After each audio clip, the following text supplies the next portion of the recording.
ГСП онлайн. Городские новости сейчас. Пятница, 16:00. Выставка в Центре славянских культур. На первый взгляд может показаться, что перед зрителем представлены искусные репродукции картин великих живописцев.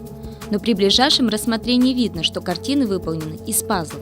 Всех их собрала охтинская рукодельница Ирина Курлюк.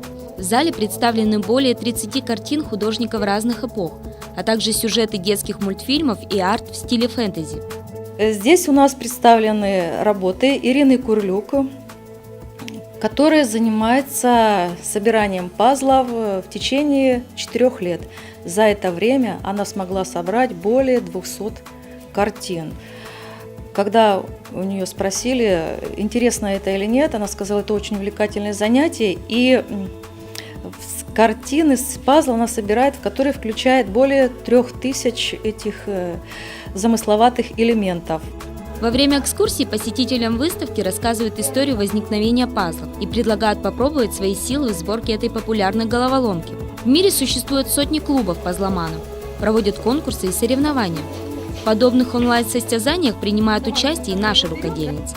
Однако Людмила Александровна занимается не только пазлами.